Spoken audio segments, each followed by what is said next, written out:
My aunt took me in at 14 and used me as her free labor. Now she wants me to quit my job to be her full-time caregiver? My parents died in a car accident when I was 14.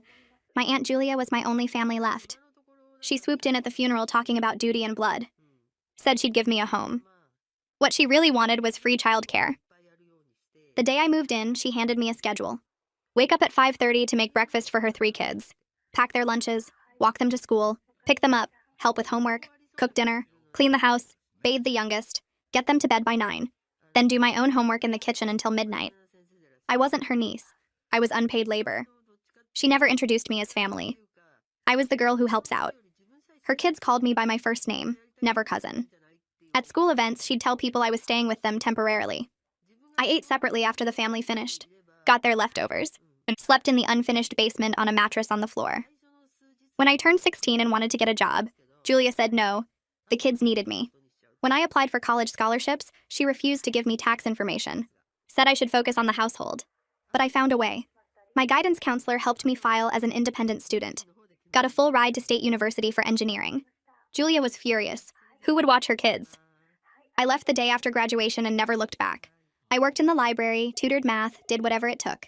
Graduated with honors. Got recruited by a tech company. Started at $95,000. By 25, I was making $150,000. By 30, I was a senior engineer at a Fortune 500 company pulling in $300,000 with stock options.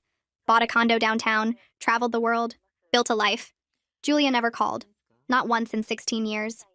I heard things through mutual acquaintances. Her oldest became a nurse. The middle child worked retail. Youngest had 3 kids by 3 different men.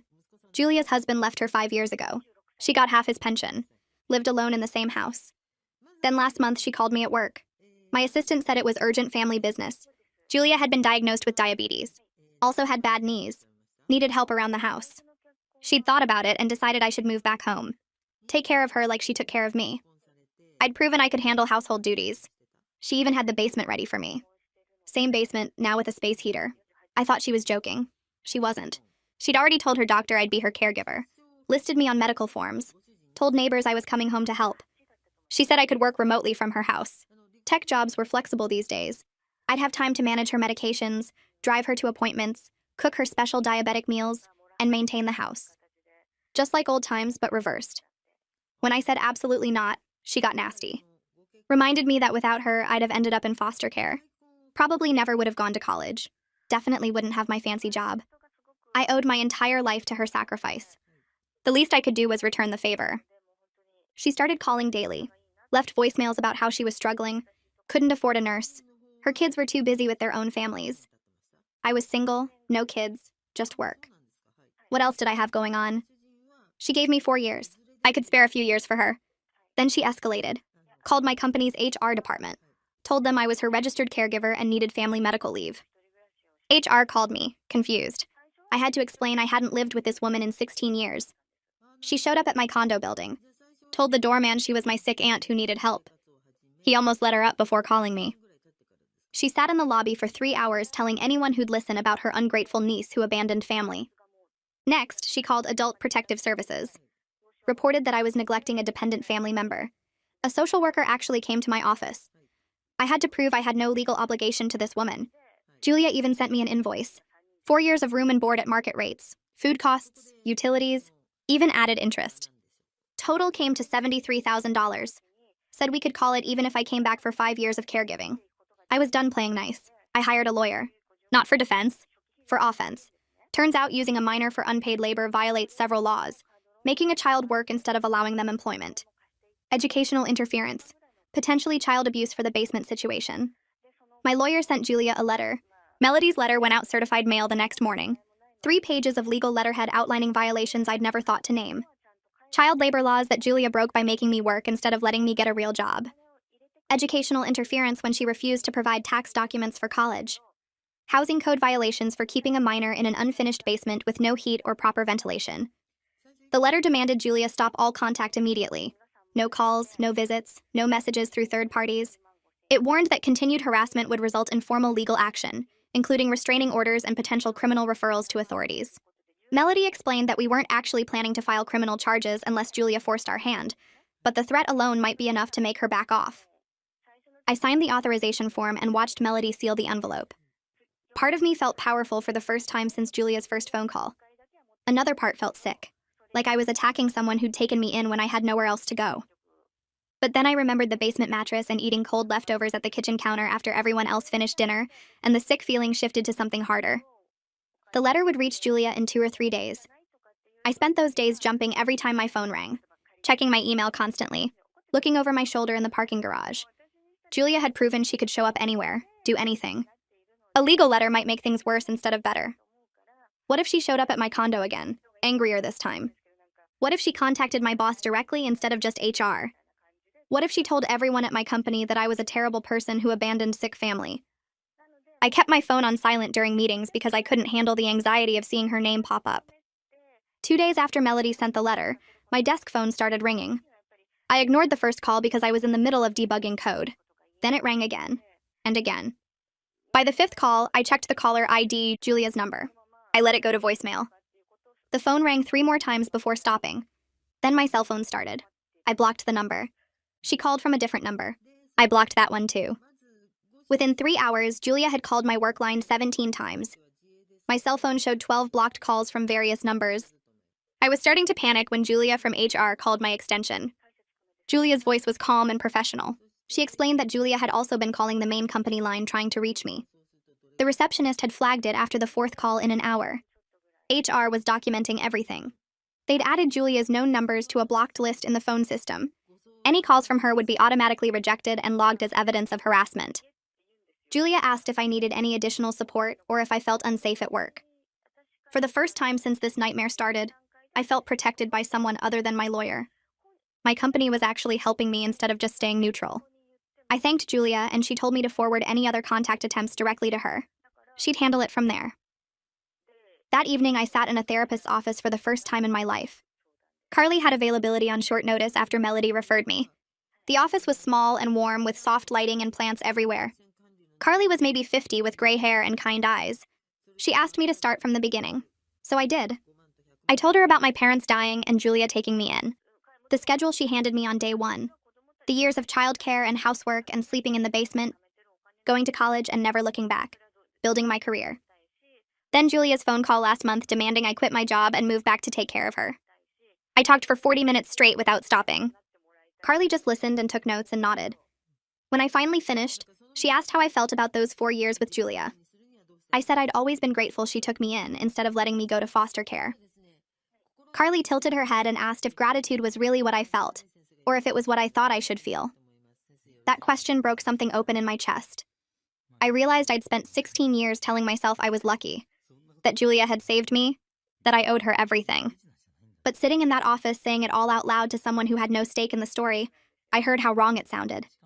A 14-year-old kid doing 60 hours a week of unpaid labor wasn't lucky. She was exploited. Carly helped me understand something I'd never let myself think before. Gratitude and abuse can exist in the same space. Julia did take me in when I had nowhere else to go. That was real. But she also violated labor laws and treated me like hired help instead of family. That was also real. One fact didn't cancel out the other. Julia's decision to house me didn't give her the right to work me like an adult employee without pay. It didn't excuse making me sleep in an unfinished basement or excluding me from family meals or refusing to help with college applications. Taking in your orphaned niece and then exploiting her labor for 4 years isn't generosity. It's something else entirely. Carly said that realization was the first step toward processing what had actually happened to me. I'd spent 16 years viewing my adolescence through Julia's lens. Now I needed to look at it through my own. I left that session feeling shaky but also clearer than I'd felt in weeks. 3 days after Julia received Melody's letter, building security called me at work. Julia was in the lobby. She'd told the front desk she needed to see me urgently about a family emergency. Security had called up before letting her access the elevators like they were supposed to. I told them I wasn't available and asked them to tell Julia to leave the building. The security guard said he'd relay the message and hung up. I stared at my computer screen trying to focus on work, but my hands were shaking. Julia was 23 floors below me right now. She'd read the legal letter threatening criminal charges, and her response was to show up at my workplace anyway. I pulled up the security camera feed that employees could access for the lobby. There she was, standing near the reception desk with her purse clutched in both hands. She looked smaller than I remembered, older. but her face had that same determined set to it that I remembered from when she'd tell me I couldn't go to the school events because the kids needed me home. Julia didn't leave. Security approached her twice on camera, and I watched her shake her head both times. Then she started talking to people in the lobby. Business people waiting for meetings. Delivery workers dropping off packages. Anyone who would listen. I couldn't hear what she was saying, but I could see people's faces change from polite attention to discomfort. Some walked away quickly. Others seemed sympathetic. One woman patted Julia's arm. I felt sick watching it. She was telling them her version of the story. The poor sick aunt abandoned by her ungrateful niece, the girl she'd raised who now refused to help in her time of need. I'd worked so hard to build my professional reputation here. Now Julia was in the lobby telling strangers I was a terrible person. After an hour, building security called the police. I watched 2 officers arrive and talk to Julia. She showed them something on her phone. Probably medical documents or the fake invoice she'd sent me. The officers talked to security, then back to Julia. Finally, they escorted her toward the exit. She went but slowly, still talking the whole way. I stood at my office window on the 23rd floor and watched her emerge onto the sidewalk below. She looked up at the building like she knew exactly where I was. Then she walked to her car and drove away. Melody filed for a temporary restraining order that afternoon. I forwarded her the security footage and the log of Julia's 17 phone calls. Melody said we had a strong case for harassment. The workplace disruption was particularly damaging because it showed Julia was willing to interfere with my employment. The hearing was scheduled for the following week. That meant I'd have to see Julia in court, sit in the same room as her, listen to her tell a judge why she should be allowed to keep contacting me. The thought made my stomach hurt, but Melody said it was necessary. We needed the legal protection of a restraining order. Julia had proven she wouldn't stop on her own. That weekend, a certified letter arrived at my condo. Return address showed a law office I didn't recognize. Inside was a letter from Julia's new attorney threatening to sue me for elder abuse and neglect. The letter claimed I had a moral and legal obligation to care for my elderly aunt who had raised me. It said Julia's health was declining due to my refusal to help. It demanded I either agree to provide caregiving or face a lawsuit seeking damages for medical expenses and emotional distress. I read it twice, trying to understand how Julia thought this would work. Then I forwarded it to Melody. She called me back within an hour, laughing. Not a polite laugh, but a real one. She said Julia's lawyer was either incompetent or desperate. There was no legal basis for forcing an adult niece to provide elder care. No court would award damages for someone refusing to quit their job and move in with a relative. The letter was pure intimidation with zero legal merit. Melody said it actually helped our case because it showed Julia's harassment was escalating even after receiving our cease and desist letter. We'd bring it to the restraining order hearing as additional evidence. I spent Sunday afternoon with my laptop open, typing out everything I could remember from age 14 to 18. The schedule Julia had given me that first day. Wake up at 5:30, make breakfast for 4 people, pack 3 lunches, walk the kids to the school, pick them up, help with homework, cook dinner, clean the house, bathe the youngest, get everyone to bed by 9, then start my own homework around 10 and work until midnight or later. I wrote about the basement with its concrete floor and single mattress. How cold it got in winter before Julia finally bought a space heater my junior year. I wrote about eating separately from the family, always after they'd finished, getting whatever was left over. About being introduced as the girl who helps out, never as family. About Julia refusing to give me tax information for college applications because she said about missing school events and activities because I had to watch the kids. Every memory made me angrier. Not the hot, explosive anger, but something colder and harder. I'd been 14 years old, a kid who'd just lost both parents. And Julia had looked at me and seen free labor, someone to exploit while pretending it was generosity. Writing it all down made it real in a way it hadn't been when it was just memories I tried not to think about. By the time I finished, I had 12 pages of documentation, specific details with dates and examples. Melody had told me this kind of evidence would be useful if Julia tried to paint herself as the victim in court. Now I had proof of exactly what those 4 years had actually looked like. Monday morning, I opened my laptop to find a LinkedIn message from someone named Sabine Farley. The profile photo showed a woman in scrubs standing outside a hospital, Julia's oldest daughter. I stared at the notification for a full minute before clicking it. The message was long. She said she'd heard through the family network about what Julia was doing to me. She wanted to apologize for how Julia treated me when I lived there. She said she'd been in college during most of those years and didn't fully understand what was happening. But looking back now as an adult, she could see it was wrong. She also said she'd refused to help Julia with her current health situation. Julia had tried the same controlling behavior with her throughout her 20s. Tried to dictate where Sabine should work, who she should date, how she should spend her money. It took Sabine years of therapy to set boundaries. She wouldn't let Julia back into her life in that way. She ended the message saying if I needed someone to talk to who understood Julia's patterns, she was willing to meet. I forwarded the message to Melody before responding. Melody called me 20 minutes later. She said Sabine's testimony could strengthen our case significantly. It showed Julia had a pattern of controlling behavior with multiple family members, not just me. If Sabine was willing to provide a written statement, it would demonstrate that Julia's current actions fit a long history of manipulation. I messaged Sabine back and suggested coffee that weekend. She responded within an hour with a cafe name and time. Saturday afternoon, I met Sabine at a quiet place near the hospital where she worked. She looked tired but smiled when she saw me. We ordered drinks and sat by the window. She started talking before I could figure out what to say. She told me Julia had always been controlling, but it got worse after her husband left. Julia tried to manage every aspect of Sabine's nursing career, called her supervisor to complain about her schedule, showed up at the hospital unannounced to check if Sabine was really working, demanded access to Sabine's bank accounts to help her budget better. When Sabine got engaged, Julia tried to take over the wedding planning completely.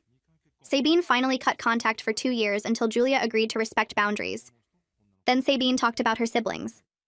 Quentin kept his distance because Julia criticized every job he took and every relationship he had. Julia told him he was wasting his potential working retail, said his girlfriend wasn't good enough for the family. Quentin eventually stopped telling Julia anything about his life, and Nadine, the youngest, had it worst. Julia pressured her to have kids even though Nadine was barely making rent. Said family legacy was important. Said Nadine owed it to her to have grandchildren. When Nadine got pregnant the first time, Julia was thrilled. But then she tried to control every parenting decision. Nadine ended up with 3 kids by 3 different men, all relationships that fell apart partly because Julia interfered so much. Now Nadine worked 2 jobs and could barely keep up. Julia still called demanding Nadine visit more and bring the kids over. Sabine said their father left because Julia tried to control his retirement plans. He wanted to travel and downsize the house. Julia refused both. She needed the house for family gatherings. She needed him home to help maintain the property. He filed for divorce and moved to Florida within 6 months. I sat there taking it all in. Julia's exploitation of me wasn't an isolated incident. It was her fundamental way of relating to people. Sabine reached across the table and squeezed my hand. She said she was sorry she didn't protect me back then. She'd been so focused on escaping herself that she didn't realize how bad it was for me. I told her it wasn't her fault. She was just a kid herself, trying to survive Julia too. Monday morning, I forwarded Sabine everything we'd discussed in a long email. She responded with a detailed written statement about Julia's controlling behavior with all her children and her ex-husband. She included specific examples with dates, times Julia showed up at her workplace, the wedding planning takeover, the pressure on Nadine to have kids, the control over their father's retirement. She ended by saying she believed Julia was attempting the same pattern with me, and that a restraining order was necessary to protect me from ongoing harassment. I sent it all to Melody. She called me that afternoon sounding energized. She said Sabine's statement was exactly what we needed. It showed the court that Julia's behavior wasn't about genuine medical need or family concern. It was about control and manipulation, which Julia had exercised over multiple family members for years. The restraining order hearing was scheduled for the following Thursday. Melody said we had a strong case now. Julia's workplace harassment, the false APS report, the building lobby incident, and now evidence of a decades-long pattern of controlling behavior. She told me to prepare myself emotionally, because Julia would likely show up looking as sympathetic as possible. The hearing would be in family court downtown. I should dress professionally but not too formally. Most importantly, I should stay calm no matter what Julia or her lawyer said. Thursday morning, I put on a navy dress and drove to the courthouse. My hands were shaking on the steering wheel. Melody met me in the lobby and walked me through what would happen. Julia's lawyer would argue against the restraining order. Melody would present our evidence. The judge would make a decision, probably that same day. We took the elevator to the 3rd floor and waited outside the courtroom. I saw Julia before she saw me. She was sitting on a bench down the hall with a man in a suit who must have been her lawyer. She was using a cane, a wooden cane with a cushioned handle. She looked smaller than I remembered, older. She wore a cardigan and sensible shoes. When she noticed me, her expression shifted from neutral to wounded. Her lawyer put his hand on her arm and said something I couldn't hear. Melody touched my elbow and guided me toward the courtroom doors. We went inside and sat at one of the tables. Julia and her lawyer sat at the other table. The bailiff called the court to order and the judge entered. He was an older man with gray hair and reading glasses. He reviewed the file for a moment, then looked up at both tables. Julia's lawyer stood first. He explained that his client was a sick elderly woman who had taken in her orphaned niece years ago. That niece, now a successful adult, was refusing to help with basic caregiving needs, despite having the financial means to do so. The restraining order would effectively constitute elder abandonment. Julia had health issues that required family support. She'd reached out to her niece in desperation, perhaps too persistently, but only because she had no other options. Her other children were unable to help due to their own circumstances. She wasn't harassing anyone. She was asking for help from family. The judge listened without expression. Then he asked Julia's lawyer about the workplace contact, the building lobby incident, and the false APS report. The lawyer said those were misunderstandings. Julia didn't realize calling HR was inappropriate. She thought she was helping arrange medical leave. The lobby visit was because she was desperate to talk to her niece in person. The APS report was made in good faith because she genuinely believed her niece had a duty to help. Melody stood when it was our turn. She presented the timeline of Julia's escalating behavior. The 17 phone calls in 3 hours to my workplace. The 3-hour lobby sit-in where Julia told strangers I was abandoning her. The APS report that required a social worker investigation at my office. The cease and desist letter that Julia ignored by showing up at my building anyway. Then Melody introduced Sabine's written statement. She walked the judge through Julia's pattern of controlling behavior with all 3 of her children and her ex-husband. She showed that Julia's current actions fit a lifelong pattern of manipulation and control, not genuine need for family support. She presented the documentation I'd compiled about my teenage years. The schedule Julia had given me, the basement sleeping arrangement, the refusal to provide tax information for college, the fact that Julia hadn't contacted me once in 16 years until she decided she needed something from me. The judge read through everything carefully. He asked Melody about the timeline, asked how long I'd been living independently, asked about Julia's other children and why they weren't helping. Melody explained that all 3 of Julia's children had established boundaries with her due to her controlling behavior. The judge looked at Julia. He asked her directly why her own children weren't helping with her medical needs. Julia started crying. She said her children were too busy with their own lives. They didn't understand how hard things were for her. She'd sacrificed everything for them, and now they'd abandoned her. The judge asked if she'd hired any professional caregivers. Julia said she couldn't afford it. The judge asked about her pension. Julia said it barely covered her basic expenses. The judge looked back at the paperwork. He noted that Julia owned her home outright and received half her ex-husband's pension. He asked again why she hadn't hired help. Julia didn't have a good answer. The judge removed his glasses and looked at both tables. He said he'd reviewed all the evidence.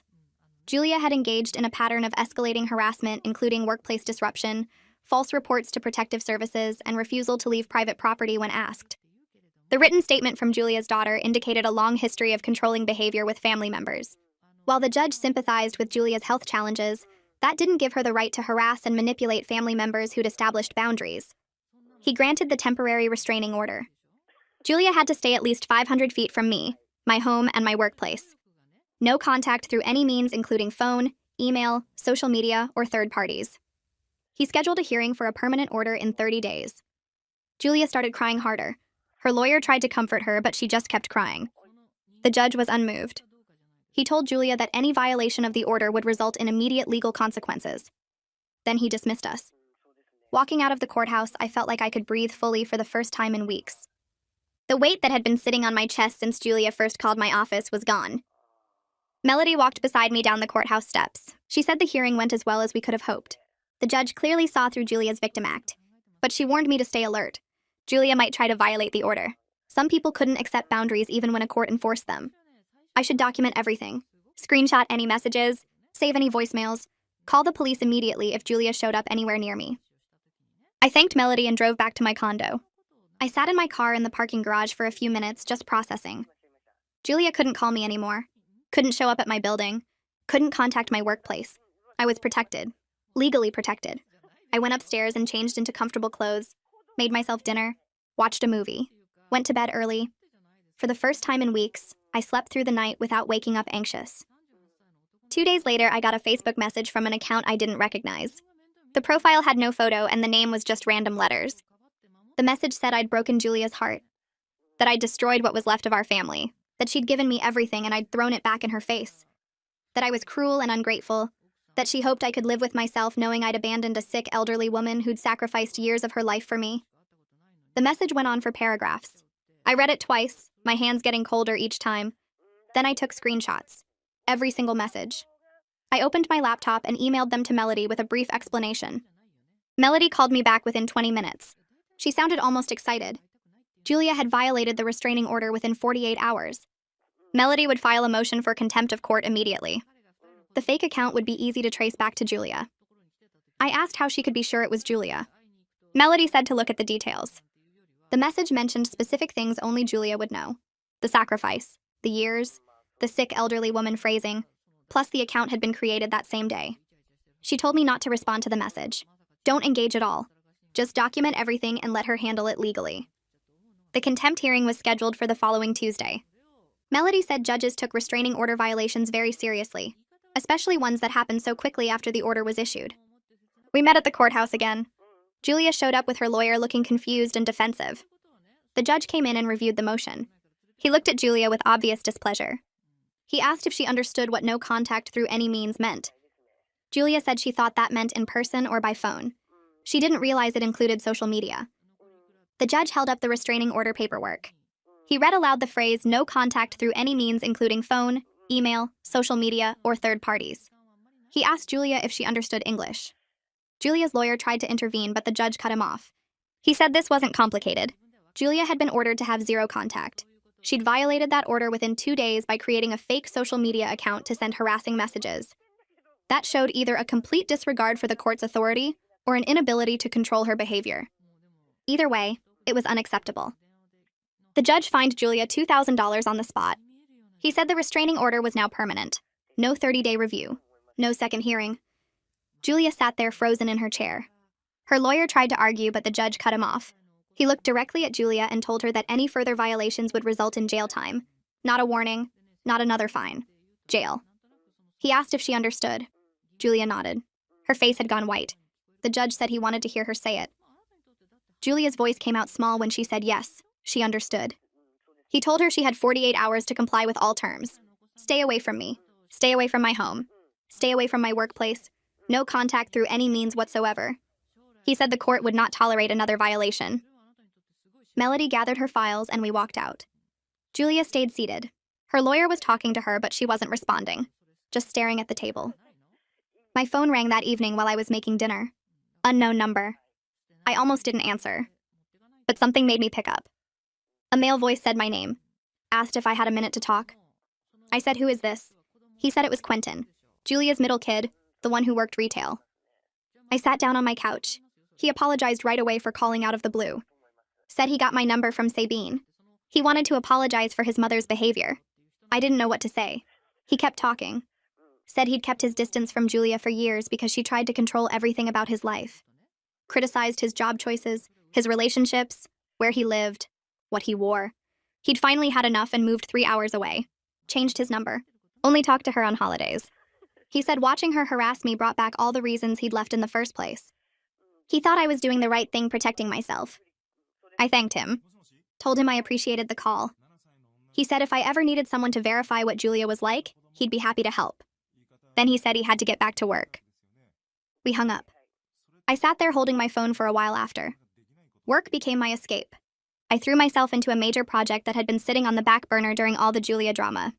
Database architecture redesign for our main product. Complex stuff that required total focus. My manager noticed. He stopped by my desk 3 days into my deep dive. Said my performance hadn't suffered despite everything going on in my personal life. That he was impressed with how I'd handled the situation. Kept it professional. Didn't let it affect my work quality. He said that took real strength. Made me feel like I was good at something again. Like I had value beyond just being someone's problem. I stayed late that week. Came in early. Lost myself in code and system design. It felt good to solve problems that had clear solutions. Unlike family stuff where nothing ever made sense. My therapy session with Carly that week focused on Julia's kids reaching out. Sabine first, now Quentin. Carly asked how I felt about it. I said confused mostly. These were people who'd called me by my first name when we lived together. Never treated me like family. Now they were supporting me against their own mother. Carly said that was significant. It meant Julia's toxicity wasn't just my perception. Her own children recognized it. Had to protect themselves from it. I wasn't alone in seeing who Julia really was. That hit me hard. I'd spent so long thinking maybe I was ungrateful. Maybe I should have been more understanding. But if Julia's own kids couldn't deal with her, maybe I wasn't the problem. Carly said I'd been a child when Julia took me in. Children don't owe adults anything for basic care, especially when that care came with exploitation. I left her office feeling lighter than I had in weeks. 3 weeks passed with no contact from Julia, no calls, no fake social media accounts, no showing up places, just silence. I started to relax, went back to my normal routine, hit the gym 4 times that week, met friends for dinner on Friday, worked on my presentation for the quarterly review. Remembered what my life was like before Julia crashed back into it. Quiet, productive, mine. I slept better, stopped checking my phone constantly, stopped looking over my shoulder in parking lots. The restraining order was working. Julia was actually staying away. I started to believe this might really be over. Then Isaiah called me from the lobby. Said Nadine was downstairs with her 3 kids. They wanted to wait for me. Was that okay? I told him I'd come down. I was curious what Nadine wanted. Plus, the kids shouldn't be punished for Julia's behavior. I took the elevator down. Found Nadine sitting on the lobby couch with a toddler on her lap and 2 older kids playing on their phones. She stood up when she saw me, looked exhausted, dark circles under her eyes, hair pulled back in a messy ponytail. She apologized for showing up unannounced. Said she tried to call but didn't have my number. I asked what was going on. She glanced at her kids, asked if we could talk somewhere private. Isaiah let us use the building's small conference room. The kids stayed in the lobby with their tablets. Nadine sat down heavily in one of the chairs. Said Julia had been calling her constantly, multiple times a day, demanding help with groceries, doctor appointments, cleaning, cooking. Nadine worked 2 jobs, morning shift at a warehouse, evening shift at a diner. Her kids were in the school during the day and with a neighbor in the evenings. She barely had time to sleep. Couldn't take on Julia's needs too. But Julia wouldn't stop calling. Wouldn't accept no, kept saying Nadine owed her, that she'd raised her, given her life. Nadine looked at me with red eyes. Said she wasn't asking me to help Julia. She just wanted me to understand that Julia's desperation was real. Her health issues were real. But her approach was completely wrong. Nadine said she felt trapped between knowing her mother needed help and knowing she couldn't provide it without destroying her own life. I listened to Nadine describe her situation. Single mom with 3 kids, 2 jobs that barely covered rent and food. No savings, no support system except the neighbor who watched her kids out of kindness. Julia had pushed her into having children she wasn't ready for. Told her that family was everything, that being a mother was the highest calling. Nadine had her first kid at 19, second at 21, third at 23, different fathers who all left. Now she was drowning. I saw myself in her story. Another one of Julia's victims. Someone pressured into life choices that served Julia's vision instead of their own goals. I reached into my bag and pulled out one of Melody's business cards. Told Nadine she might benefit from legal advice about establishing boundaries with Julia. Melody had helped me. Maybe she could help Nadine too. Nadine took the card, stared at it for a long moment. Then she started crying. Said thank you over and over. We went back to the lobby. She collected her kids and left. I rode the elevator back up to my condo feeling sad instead of angry. Julia's need for control had damaged all her relationships. Not just mine. Her husband left. Her kids kept their distance or struggled under her demands. She'd pushed everyone away with her manipulation. But I also felt clear about my decision. Helping Julia would mean sacrificing my own life, my career, my peace, my hard-won independence. I'd already given her 4 years as a teenager. Years I could never get back. Years that should have been about growing up normally instead of being unpaid labor. I wasn't giving her any more. She'd made choices that led to this isolation. Those weren't my choices to fix. The next morning, I got an email from my company's vice president. Subject line said, "Congratulations." I opened it. Read it twice to make sure I understood. I was promoted to principal engineer. Significant raise. Stock package that vested over 4 years. Expanded responsibilities leading a team of 12 engineers. Start date in 2 weeks. I sat at my kitchen table staring at my laptop screen. The timing felt like validation. Like the universe was confirming I'd made the right choice. Building my own life instead of returning to Julia's basement to be her caretaker. I'd worked for this promotion for 3 years. Put in the hours, led successful projects, mentored junior engineers, earned it through skill and dedication. Julia had wanted me to throw all of that away, to quit my job and take care of her like she was entitled to my entire future. I closed my laptop and made myself breakfast. Then I called my manager to accept the promotion. The team picked an Italian place downtown with white tablecloths and good wine. My manager ordered a bottle of champagne to celebrate. Everyone raised their glasses and made toasts about hard work paying off. One of the senior developers, Maria, sat next to me cutting her chicken. She leaned over between bites and said she'd been watching how I handled everything these past months. The way I stayed focused during meetings even when my phone kept buzzing. how I never let personal drama affect my code reviews or project deadlines. She said most people would have fallen apart or taken leave, but I kept showing up and doing excellent work. That took real strength. I thanked her and felt something shift inside me. Julia had spent 4 years teaching me that I was only valuable for what I could do for other people, that my worth came from serving her needs and making her life easier. But I'd built a career where people valued my skills and respected my boundaries. I handled Julia's harassment with clear thinking and professional help instead of collapsing or giving in. That was growth Julia never showed me. She always responded to problems by blaming others and demanding they fix things for her. I'd learned to solve my own problems and protect myself. The difference felt huge. 3 days later, Melody called my cell around lunch. Her voice had that careful, professional tone she used when delivering important news. Julia's lawyer had reached out about settling the invoice situation. Apparently, Julia was willing to drop her entire $73,000 demand if I agreed to drop any potential claims against her for the child labor violations. Melody said the lawyer made it sound like a generous offer, like Julia was being reasonable and trying to move past this whole thing. I sat at my desk staring at my computer screen. Part of me wanted to just agree and make everything disappear. Sign whatever papers ended this nightmare and go back to my normal life where Julia didn't exist. The temptation felt strong because I was tired of thinking about her and dealing with lawyers and watching my phone for the next horrible thing she might do. But Melody's voice got firmer when I mentioned maybe accepting. She said Julia needed to face consequences for her actions, not just have everything swept under the rug because it got inconvenient. Julia had exploited a teenager for 4 years, filed false reports with protective services, harassed me at work, violated a restraining order. None of that should just vanish because she offered to drop a fraudulent invoice she never had grounds to send in the first place. We talked for 20 minutes about options. Melody suggested a counteroffer that would actually protect me long-term. Julia drops all financial demands and agrees to permanent no contact through a legally binding agreement. In exchange, I wouldn't pursue criminal or civil claims related to my teenage years and her household. That way, Julia faced real consequences through the agreement, and I got guaranteed protection going forward. Julia's lawyer responded within a day. The speed surprised me. Julia would sign a legally binding agreement to never contact me again through any means. No phone calls, no emails, no social media, no showing up at my building or workplace, no third-party contact through mutual acquaintances. Complete separation. In exchange, I wouldn't pursue criminal or civil claims related to my teenage years in her household. Melody reviewed the proposed agreement and said it was solid. Enforceable in court with clear penalties if Julia violated it. We could add a few clauses about financial penalties for violations and attorney fee recovery, then it would be ready to finalize. I asked Melody to add those clauses and move forward. The whole process took less than a week from initial offer to final agreement. Melody scheduled a signing appointment at her office for the following Tuesday. I took a long lunch break and drove to her building downtown. The office had big windows overlooking the city and comfortable chairs in the conference room.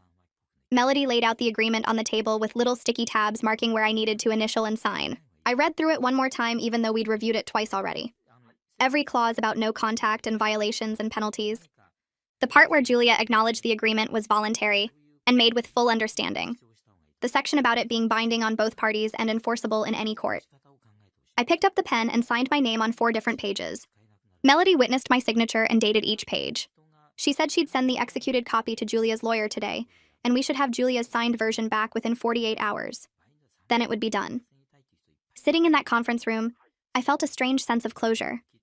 This wasn't the dramatic confrontation I might have fantasized about sometimes. Julia wouldn't apologize or admit what she'd done wrong. She wouldn't acknowledge the 4 years of exploitation or the recent harassment. There would be no moment where she finally understood and felt sorry. But the agreement was clean and final and protected me going forward. That mattered more than any apology. I met with Carly 2 days later for my regular therapy session.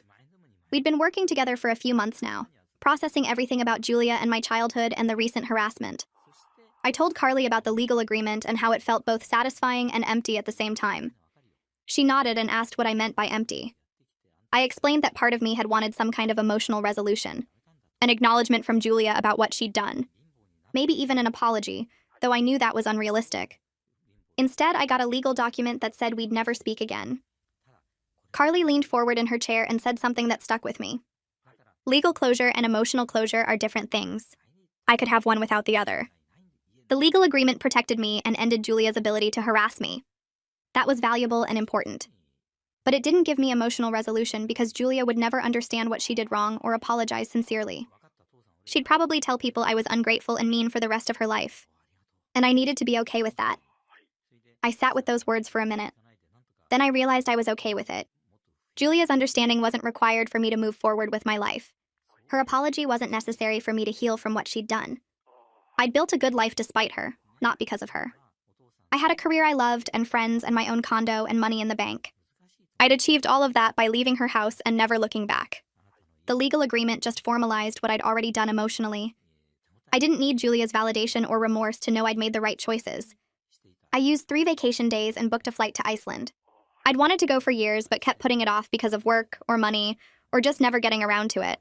Now felt like the right time to do something purely for myself. The flight left on a Friday morning and I landed in Reykjavik that evening.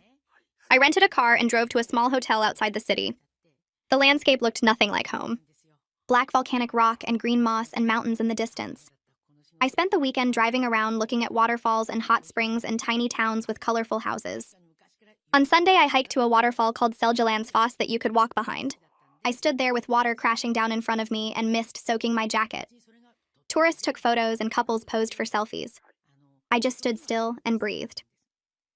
For the first time since Julia called my office 2 months ago, I felt completely free from her influence. She couldn't reach me here, couldn't call or show up or send lawyers.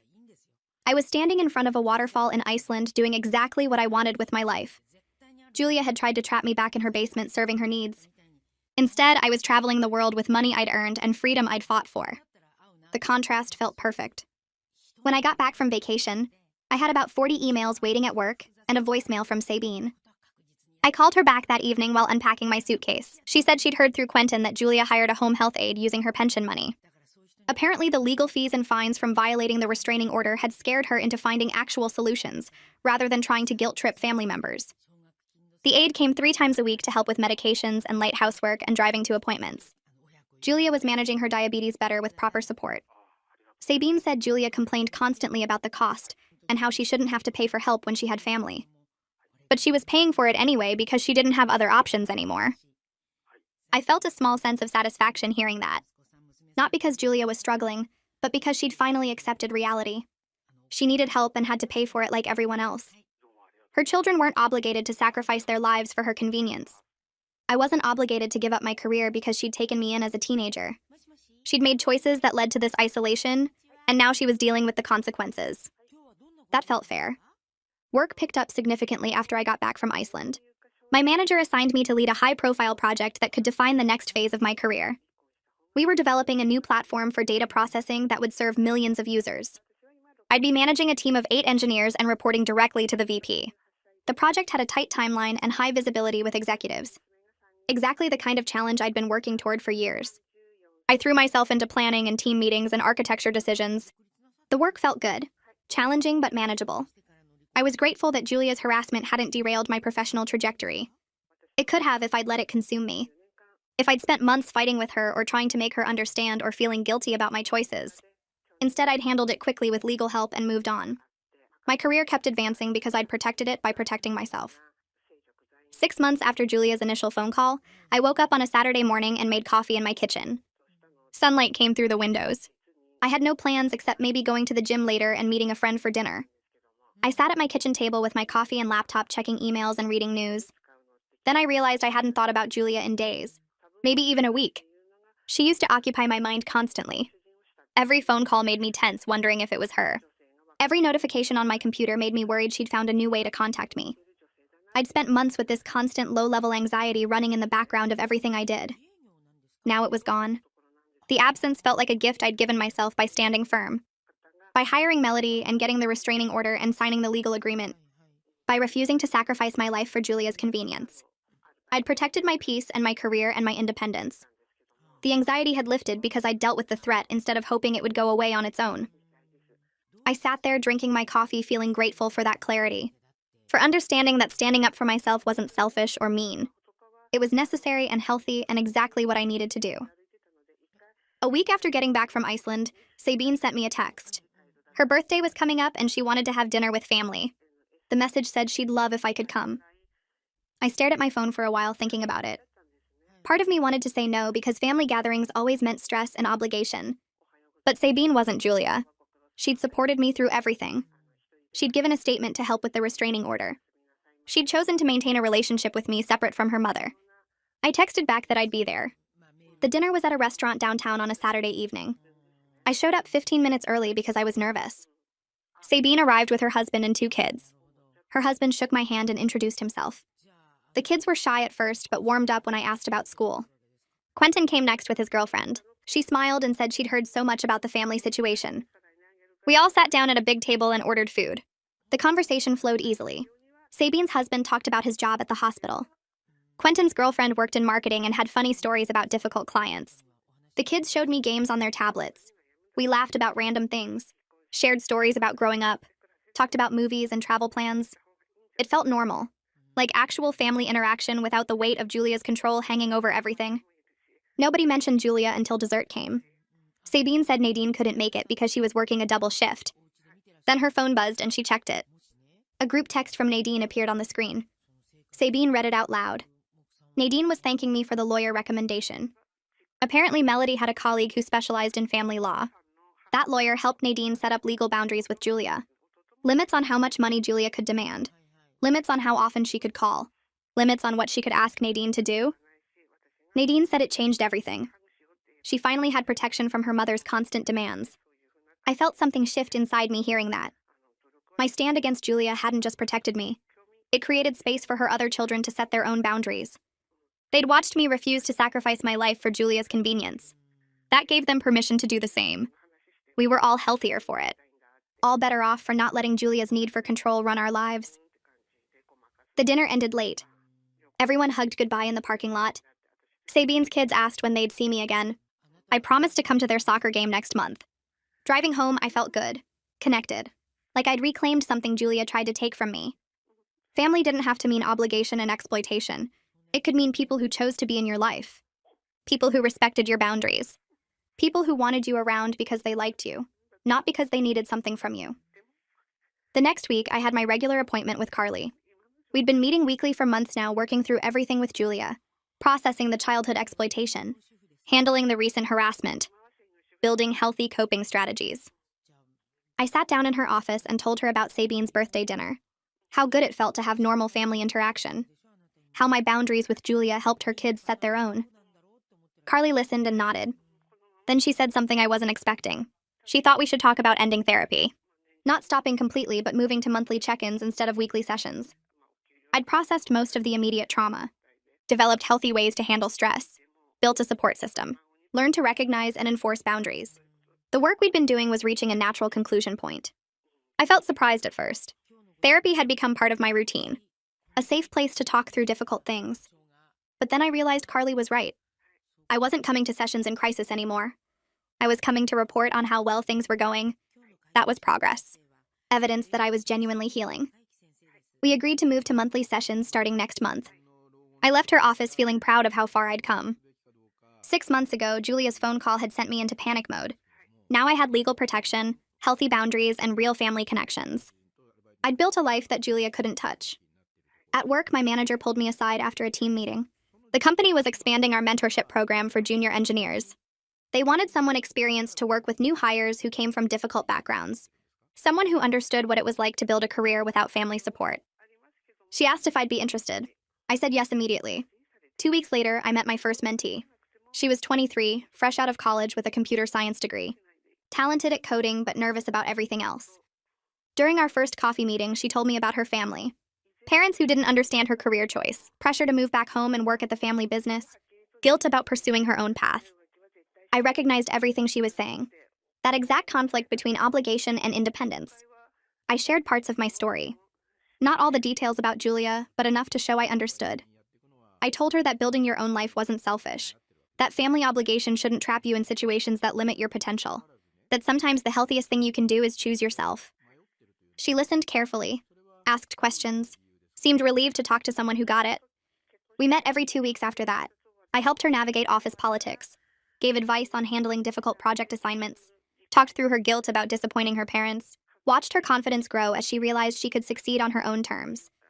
The mentoring relationship became important to both of us. She needed guidance from someone who'd been through similar struggles. I needed to feel like my difficult experiences had purpose beyond just surviving them. I was paying forward the support my high school guidance counselor gave me. That counselor helped me file as an independent student when Julia refused to provide tax information, helped me find scholarships and navigate college applications, gave me hope that I could build a different life. Now I was doing the same thing for someone else, helping another person navigate difficult family dynamics while building their career. It gave me a sense of purpose that went beyond my own success.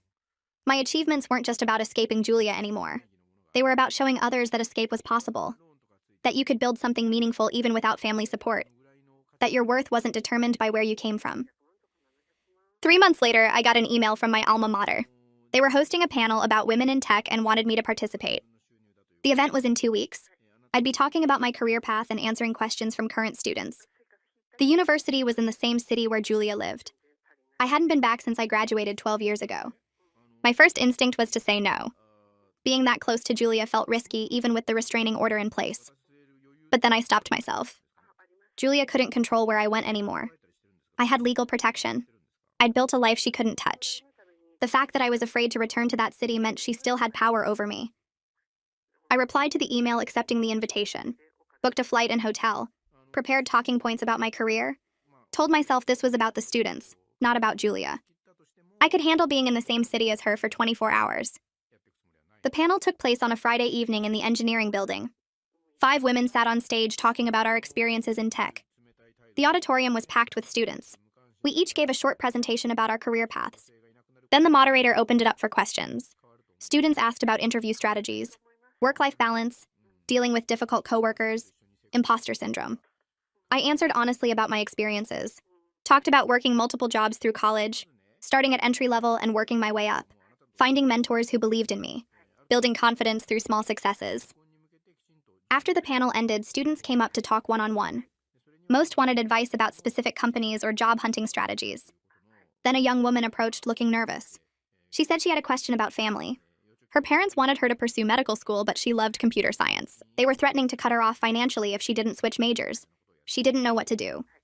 I recognized that exact situation, that pressure to sacrifice what you want for what your family demands.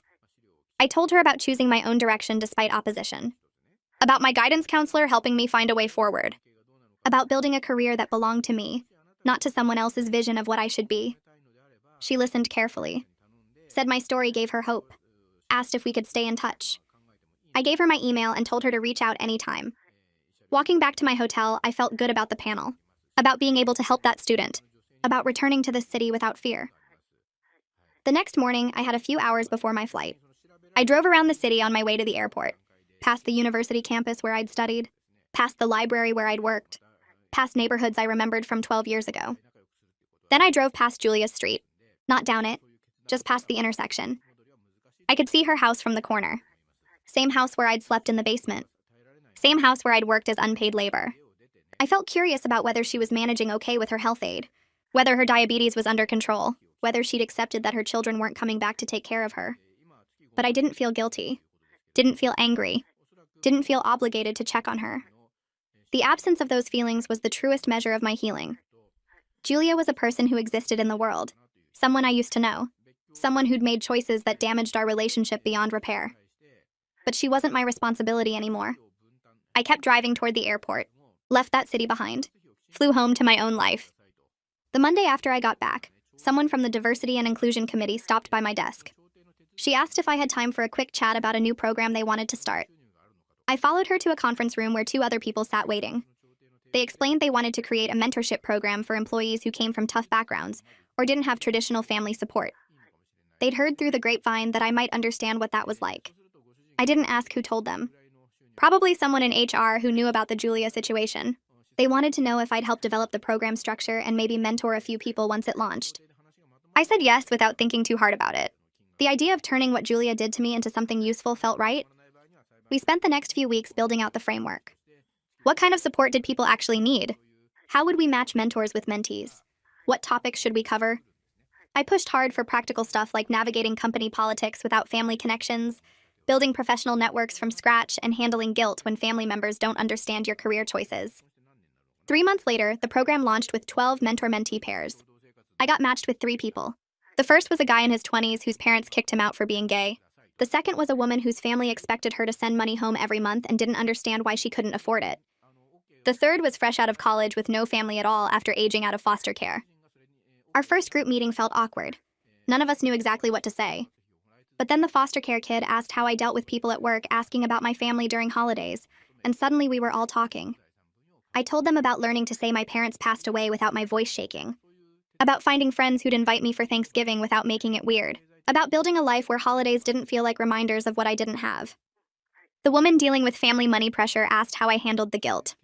I was honest. I told her it never fully goes away, but you learn to separate what you actually owe from what people try to make you think you owe. That helping family shouldn't mean destroying yourself financially. That saying no gets easier with practice even when it feels terrible at first. We met every other week after that. Sometimes we talked about work stuff like projects and promotions. Sometimes we talked about the hard parts like family members who didn't understand or friends who couldn't relate. I found myself looking forward to those meetings in ways my regular work didn't always provide. Helping them figure out their paths felt more satisfying than solving technical problems. A few weeks into the mentorship program, my phone buzzed with a text from Sabine. She said Julia's health had improved a lot since getting proper medical care. Apparently, Julia hadn't been taking her diabetes medication consistently before all this happened. She'd been skipping doses and not checking her blood sugar regularly. With the health aide making sure she stayed on track, her numbers were way better. The desperate medical emergency Julia had described when she first called me had been somewhat exaggerated. I wasn't surprised. Julia had always been dramatic when she wanted something, but knowing her health crisis wasn't as serious as she'd claimed made me feel better about my decision not to drop everything. I hadn't abandoned someone who was actually dying. I'd refused to enable someone who wanted to control me. I forwarded the text to Carly during our monthly check-in session. She pointed out that this was exactly the kind of manipulation Julia had used my whole life, creating fake urgency to make me feel like I had no choice, making me think everything would fall apart without me. I'd finally learned to see through it. That spring, I went to a tech conference in Austin. The second day, during a panel about engineering leadership, I noticed someone in the audience asking really good questions. After the panel ended, we both headed to the coffee station at the same time. She introduced herself and we started talking about the session. Within 5 minutes, we'd moved on to complaining about workplace politics and discussing our current projects.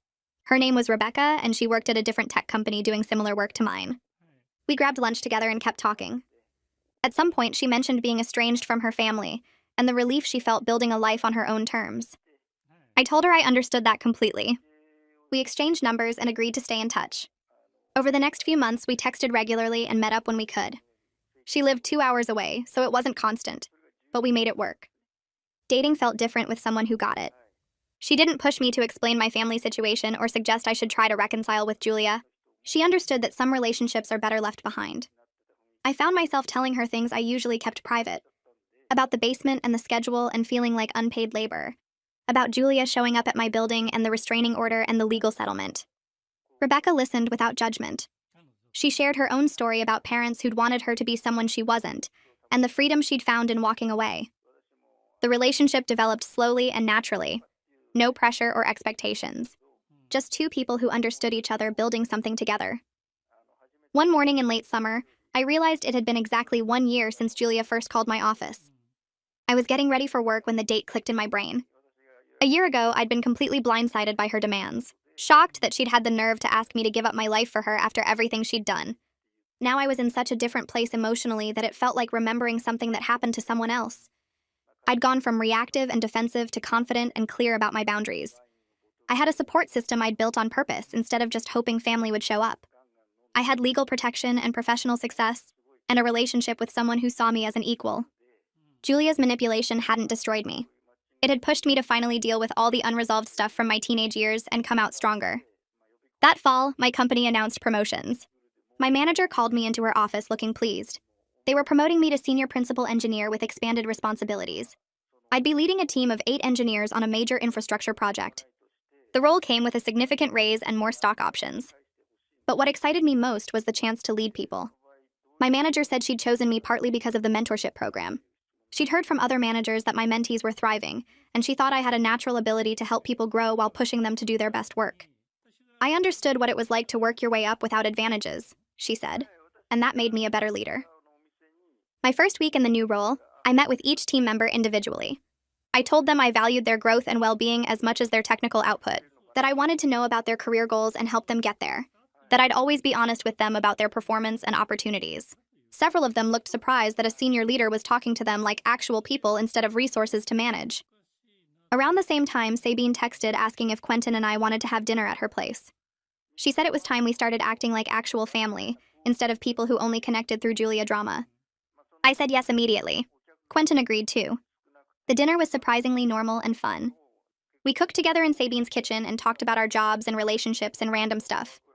Her kids ran around being loud and chaotic. Quentin told funny stories about terrible customers at his retail job. I talked about the mentorship program and my promotion. At one point, Quentin joked that we were the family we chose instead of the one we were born into. Sabine raised her wine glass in agreement. It felt true and good. We decided to make it a regular thing. First Friday of every month, rotating houses. No Julia talk unless absolutely necessary. Just us building the sibling relationships we'd never really had growing up. That winter, I started seriously house hunting. My condo had been perfect for years, but I wanted more space. A yard, a real home office, a guest room for when Rebecca stayed over. I looked at places in neighborhoods I'd always admired, but never thought I could afford. Found a house I loved in an area full of trees and quiet streets. 3 bedrooms, 2 bathrooms, a finished basement that was actually a basement and not a dungeon. Hardwood floors and big windows and a kitchen with enough counter space to actually cook. The basement had carpet and drywall and proper heating. A real bedroom down there with a closet and everything. The contrast to Julia's unfinished basement with my mattress on the floor couldn't be more obvious. I put in an offer and it got accepted. Moving day felt significant in ways I hadn't expected. This wasn't just a new house. It was proof of everything I'd built starting from nothing. Julia had given me a basement and a schedule and years of unpaid labor. I'd turned that into a 6-figure salary and a leadership role and a house I owned outright. Standing in my new living room surrounded by boxes, I felt proud of myself in a way I rarely allowed. Meanwhile, my mentees were hitting their own milestones. The guy whose parents kicked him out got promoted to senior developer. The woman dealing with family money pressure set firm boundaries with her relatives and stuck to them even when they got angry. The foster care kid presented at a company-wide meeting and crushed it. They'd all grown more confident over the months we'd been meeting, more willing to advocate for themselves and take up space.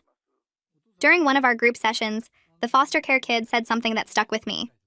He said watching me succeed after everything Julia did made him believe he could build something real too. That my example showed him that having a terrible start didn't mean you were stuck there forever. I realized that Julia's exploitation had taught me resilience and self-reliance in ways she never intended. The pain had shaped me into someone who could survive anything and help others do the same. That didn't make what she did okay, but it meant something good had come from it anyway. 2 years after everything got settled legally, Sabine texted me one afternoon while I was in a meeting. Julia's health aide had quit that morning without notice, and apparently Julia asked Sabine if she thought I might reconsider helping out. Sabine told her about the no-contact agreement and reminded her that ship had sailed years ago. I read the text during a break and felt absolutely nothing. No guilt, no anxiety, no urge to fix Julia's problems. Just mild curiosity about whether she'd find another aide quickly. That absence of emotional reaction told me more about my healing than any therapy session could have. I'd completely moved on from Julia's grip on my life. Work was going incredibly well, and I'd been promoted twice more since the legal drama ended. My team had grown to 15 engineers, and I loved mentoring them through technical challenges and career decisions. My relationship with the person I'd met at the tech conference had deepened into something real and stable. We'd been together for over a year, and they understood my past without making it define who I was. The monthly dinners with Sabine and Quentin had become one of my favorite traditions, and we'd started including their kids in some of them. We'd built the sibling relationships we never had growing up, choosing each other as family instead of being stuck with obligation. My mentorship program at work had expanded to include over 30 mentees across different departments, and seeing them succeed made me feel like Julia's exploitation had accidentally taught me something valuable about resilience. One evening, my partner brought up the idea of moving in together while we were cooking dinner at their place. They'd been looking at houses with extra space for a home office, and they wanted to know if I'd be interested in the house hunting together. I realized I was ready for that step, ready to build a home with someone who saw me as an equal partner. Someone who valued my opinions and contributions, who shared responsibilities naturally, who never made me feel like I owed them for basic kindness. The healthy relationship felt like proof that I'd broken the cycle Julia tried to trap me in.